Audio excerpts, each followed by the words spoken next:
And welcome to State of Business. You're with me, Madhusha Tavapalakumar. Let's take a look at tonight's headlines first. Newly laid runway at BIA opened, and commotion ends parliamentary sessions early. Now the story is in detail. Sittings in Parliament was adjourned without debating the UNHRC resolution after joint opposition members continued to protest, saying the allocated time was not enough for them. The JO members said they have been allocated 32 minutes of the total time of the 210-minute debate.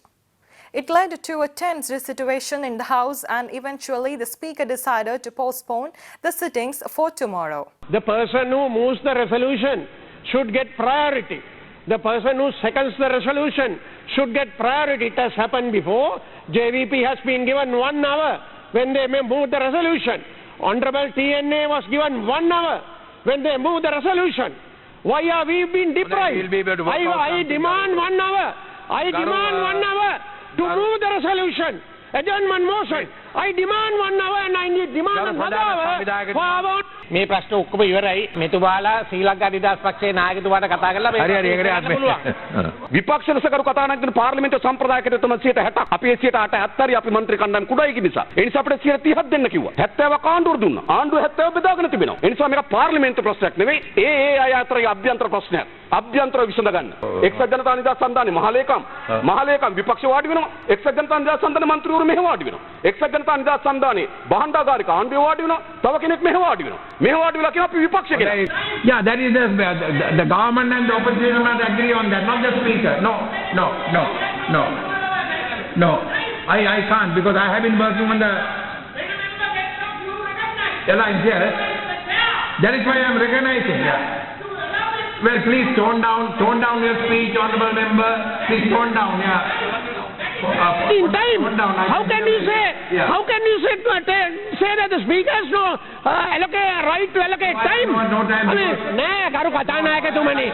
Meka visanala denda pita. Sir, I move that we adjourn Parliament and meet tomorrow. The first national symposium to develop a national export strategy for Sri Lanka began in Colombo today. The initiative is supported by EU Sri Lanka Trade-Related Assistance Program.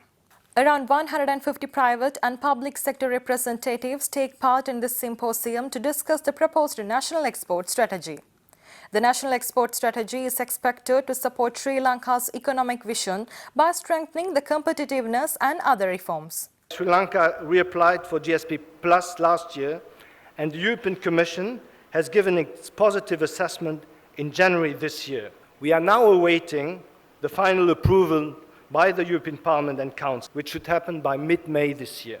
As you know, utilized creatively, GSP Plus has the potential to benefit the country far beyond zero duty access to the EU. The rules of origin criteria that needs to comply with to qualify for GSP Plus requires that the majority of the raw material and other inputs need to be of local origin, thus giving opportunities for new companies to become suppliers to the existing manufacturing business, or encouraging manufacturers to engage in backward integration, thus spurring more economic activity and creation of jobs in Sri Lanka. Over the last several years, every time we come and listen to diplomats from Europe, we get a lesson in either human rights or governance. So I think it's a very exciting and a positive change to listen to the ambassador being so bullish on Sri Lanka's prospects of getting the GSP Plus through as soon as possible. 50% of the exports is apparel, and there are 10 or 15 big players. So I request my colleagues in the industry, in the business world, to invest heavily so that we can leapfrog, because we cannot go from 10 to 11 to 12. We have to go from 10 to $50 billion in the shortest possible time. And how do we do that? Right? That is by putting the money where the mouth is. We will have to take very, very bold decisions and put our skills, talent and capital to get to the next level. Meanwhile, addressing the gathering, Prime Minister Ranil Wickremesinghe said Sri Lanka will introduce a number of new legislations shortly for the benefit of local business fraternity. He said a special task force will be set up to handle foreign direct investments and exports, and a separate task force will handle the development of the tourism sector. The Prime Minister revealed that the anti-dumping law, foreign exchange bill and voluntary disclosure bill will be ready soon.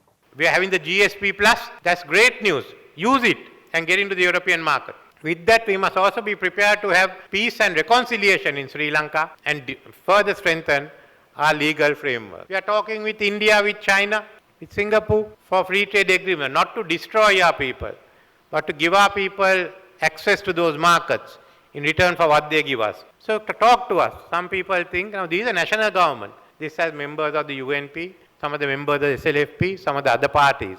These are policy. We have to create jobs. So talk to us. So come with your concrete plans. If there is anything more you want, we will give you. I must say that there have been some of the younger people who have been supplying the domestic markets are very, very interested.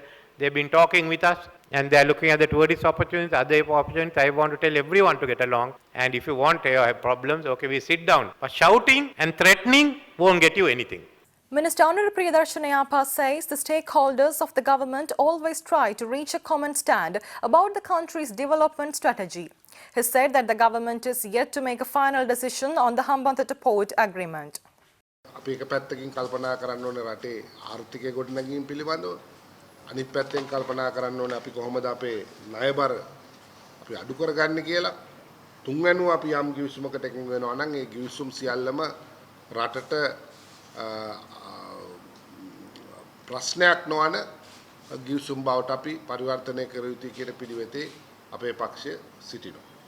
ඒ නිසා බොහෝ අවස්ථාවල අපි දන්නවා සජාතික පක්ෂය සහ අපි අතර මතවාදයන් පිළිබඳ යම් වෙනස්කමක් තියෙනවා. ඒක අපි කැබිනට් මණ්ඩලයේදීත් කතා කරනවා, අපේ වෙනත් තැන්වලත් කතා කරනවා. නමුත් අපි අවසානයේදී සාකච්ඡාවක් ඇති කළා අපි එක්තරා සම ස්ථාවරයකට අපි සියලු දෙනාම මේව තමයි බලාපොරොත්තු වෙන්නේ. මොකද අපේ ප්‍රධානම අරමුණ තමයි අපේ රටේ ආර්ථිකය ගොඩනැගීම. See you after this break. Welcome back.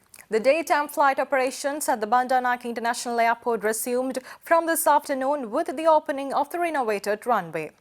The airstrip remained closed for flights during daytime for 3 months from January 6 of this year.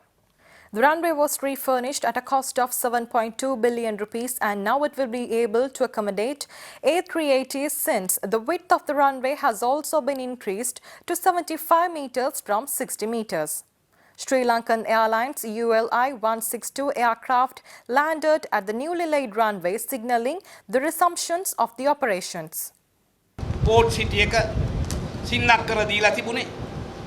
ඒක අපි 99 අවුරුද්ද බද්දකට පරිවර්තනය කරා. ඒ වගේම හම්බන්තොට වරාය හුඟක් අය කියනවා විකුණුවා කියලා. අපි කරපු විකිණීමක් නෑ. අපි කියලා තියෙන්නේ joint venture company එකක්. ඒ කියන්නේ චීනයත් ශ්‍රී ලංකාවත් එකත් අතර හවුල් සමාගමක් මගින් දැනට 80යි 20 කියලා තියෙන එක වෙනස් වෙන්න පුළුවන්. ඒ අනුව ඒ හවුල් සමාගමටයි අයිති. මේක චීනයට අයිතිත් නැහැ. සම්පූර්ණයෙන් ශ්‍රී ලංකාවට අයිති. නමුත් අපි දීලා තියෙන්නේ බද්දක්. ඒ සමහරවිට අපි ගෙවල් හදනවා. ගෙවල් හදලා සමහරවිට විකුණනවා. සමහරවිට අපි අවුරුදු ගානකට බදු දෙනවා. එහෙම නැත්නම් කුලියට දෙනවා. ඒක සාමාන්‍යයෙන් සිදුවෙන දෙයක්. බද්දක් දුන්නා කියලා රට විකුණුවා වෙන්නේ නැහනේ. අපි අවශ්‍යතාවයන් අනුව ඒ තියෙන මූල්‍ය ප්‍රශ්න විසඳා ගැනීම සඳහා අපිට සල්ලි තියෙනවා නම් මෙයා බද්දට දෙන්න නැතුව අපිටම කරගන්න පුළුවන් නම් කිසිම ප්‍රශ්නයක් නැහැ. නමුත් අපිටම කරගන්න බැරි තත්ත්වයක් මතුවලා තියෙනවා. The partly closure of Bandar Naik International Airport has affected the tourism arrivals in March, with the numbers decreasing by 2.5% to 188,076. In March 2016, the arrivals stood at 192,841. On a cumulative basis, 604,953 tourists have arrived in Sri Lanka up to March, with a growth of 3.4%.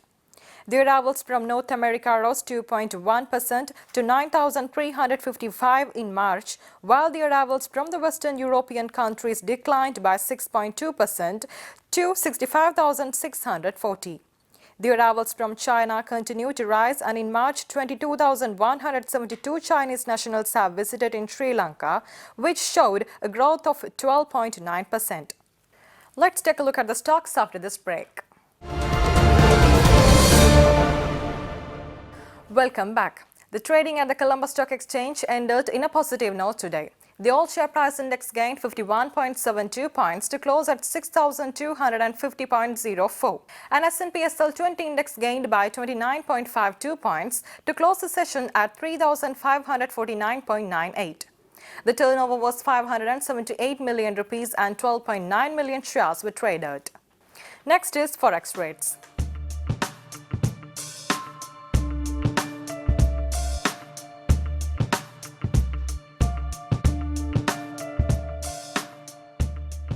Thank you for joining with us. We'll meet you tomorrow at the same time with more latest news. Until then, take care. Good night.